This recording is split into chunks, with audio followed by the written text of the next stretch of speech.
प्रयागराज में deputy CM Keshav Prasad Maurya ने अखिलेश यादव पर तीखा हमला बोला और 2027 में जीत का दावा किया। बताते चले प्रयागराज पहुंचे यूपी के डिप्टी सीएम केशव प्रसाद मौर्य ने अखिलेश यादव पर जमकर आरोप लगाए।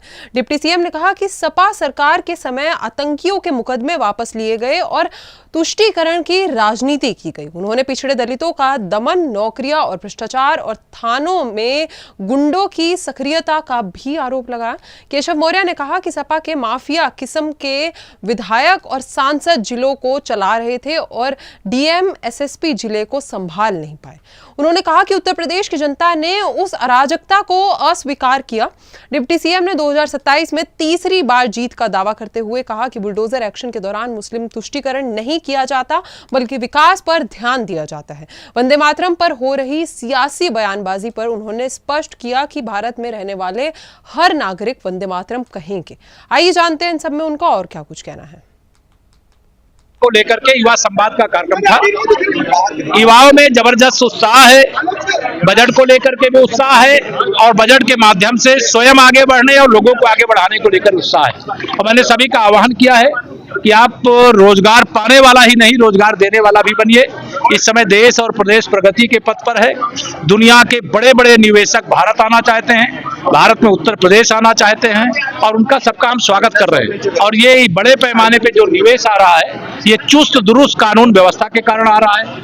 सड़कों का नेटवर्क अच्छा है, रेल का नेटवर्क अच्छा है, हवाई नेटवर्क अच्छा है और अब तो जलमार्ग भी जो का नेटवर्क वह भी प्रयागराज से शुरू होने जा रहा है, हल्दिया का। तो इसके कारण से बड़े पैमाने पर यहाँ पर निवेश आएगा और बड़े पैमाने पर रोजगार मिलेगा। भारत की अर्थव्यवस्था का आकार बढ़ेगा और विकसित भारत जो 2047 आजादी के 100 साल पूरे होने पर माननीय प्रधानमंत्री श्री नरेंद्र मोदी जी के नेतृत्व में लक्ष्य रखा गया है, उसको निश्चित तौर से समय से पूरा प्राप्त करने में हम लोग सफल हो। अखिलेश यादव कह रहे हैं केंद्र और प्रदेश सरकार में अंदरूनी जंग छिड़ी है, अब क्या बुलडोजर की जगह ब्रह्मोस भेजेंगे? देखिए, श्री अखिलेश यादव जी बहुत फ्रस्ट्रेशन में, तनाव में।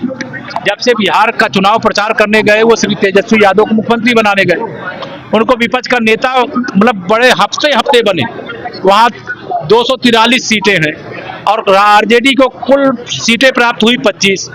तब से श्री अखिलेश यादव जी तनाव में हैं और इस तनाव में उलूल जुलूल बयान देते हैं। और उनको जो केंद्र सरकार का और प्रदेश सरकार का बजट है इतना शानदार है कि 2027 क्या 2047 तक उनको धुंधलापन दिखाई दे रहा है। सत्ता के लिए मुंगेरी लाल के हसीन सपने तो देख सकते हैं लेकिन सत्ता नहीं प्राप्त कर सकते, इसलिए बौखलाए हुए हैं। और केंद्र और प्रदेश सरकार माननीय प्रधानमंत्री जी के मार्गदर्शन में प्रदेश सरकार चलती है और शानदार ढंग से हम लोगों ने काम किया। अखिलेश यादव ने भाजपा पर आरोप लगाया कि भाजपा भ्रष्टाचार युक्त भाजपा सरकार। जो आतंकवादियों के मुकदमे वापस ले लिए, मैं उनको क्या कहूं कि वो आतंकवादियों के समर्थक मुख्यमंत्री रहे।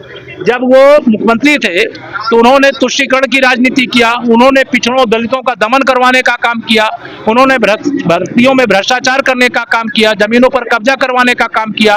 थाने गुंडे चलाते थे, पुलिस नहीं चलाती थी। जिले को उनके विधायक सांसद जो माफिया किस्म के थे वो चलाते थे।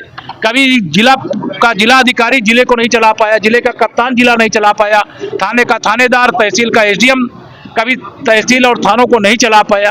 तो ऐसी अराजकता उत्तर प्रदेश को स्वीकार नहीं थी, इसलिए समाजवादी पार्टी को उखाड़ फेंका। पहली बार हम लोग जीते, दूसरी बार जीते, तीसरी बार 27 में फिर जीते। धन्यवाद। कि भाजपा को वहां से वोट नहीं मिलता इसलिए वहां पे बुलडोजर चल रहा है। हम मुस्लिम तुष्टीकरण नहीं करते, हम विकास करते हैं। किसी को उजाड़ते हैं तो उनको बसाते भी। धन्यवाद। को लेकर हम लोग विरोध कर रहे हैं। जो भारत में रहेगा वो वंदे मातरम कहेगा। प्रयागराज में डिप्टी सीएम केशव प्रसाद मौर्य ने सपा पर आरोपों की झड़ी लगाते हुए 2027 में तीसरी बार जीत का दावा किया और विकास पर जोर दिया। ये थी प्रयागराज से आज की बड़ी खबर और ऐसी और खबरों के साथ जुड़े रहिए सुदर्शन उत्तर प्रदेश के साथ।